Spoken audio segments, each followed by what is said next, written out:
সকাল মানেই হচ্ছে কাজের শুরু। আমি চেষ্টা করি সংসারটাকে গুছিয়ে রাখতে যতটুকু সম্ভব, যাতে সারাদিন সুন্দরভাবে কেটে যায়। আজকে নাস্তা বানাতে বানাতেই শেয়ার করব আমার সংসার গুছিয়ে রাখার কিছু ছোট ছোট টিপস, কারণ আপনারা অনেকেই জানতে চান। আসসালামু আলাইকুম এভরিওয়ান, কি অবস্থা সবার, কেমন আছেন আপনারা? আমি নওশিন, নতুন আরেকটা ব্লগে সবাইকে ওয়েলকাম জানাচ্ছি। কে কোথা থেকে আজকের ভিডিওটা দেখছেন অবশ্যই কমেন্টে জানান। আর হ্যাঁ, আজকের দিনটা আমার জন্য একটু স্পেশাল, কারণ আজকে আমার জন্মদিন। আলহামদুলিল্লাহ, আল্লাহর রহমতে এই পর্যন্ত আসতে পেরেছি। আপনারা আমার জন্য দোয়া করবেন যেন সব সময় সুস্থ ও সুন্দরভাবে থাকতে পারি। তো আজকে সকালে নাস্তায় করছি আমার প্রিয় চা আর ফ্রেঞ্চ টোস্ট। এই যে এই কেটলিটা দেখছেন, এটা আমার নতুন ফেভারিট একটা কেটলি, কারণ এর ভেতরে আছে আলাদা একটা স্টেইনলেস স্টিলের ছাঁকনি। এই টাইপের কেটলিগুলো আমার খুব পছন্দ। খুব সহজেই চা পাতা আলাদা হয়ে যায়, কোনো ঝামেলা নেই চা বানাতে। চা হয়ে গেলে চায়ের এই ছাঁকনিটা আলাদা করলে সব পাতা বের হয়ে যাবে, একদম ঝামেলা। আর হ্যান্ডেলটাও কিন্তু হোল্ড করতে খুবই কমফোর্টেবল,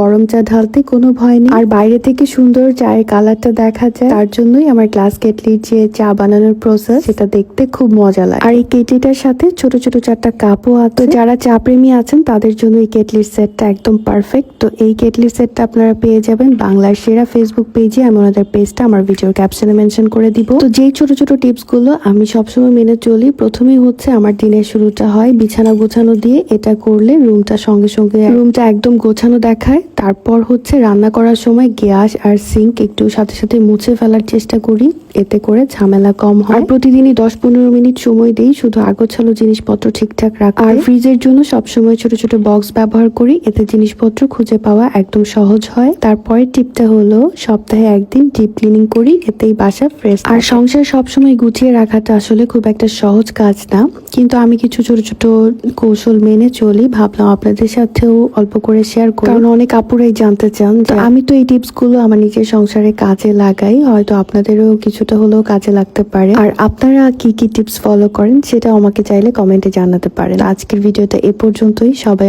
অনেক ভালো থাকবেন, সুস্থ থাকবেন, আমার জন্য দোয়া করবেন। আল্লাহ হাফেজ।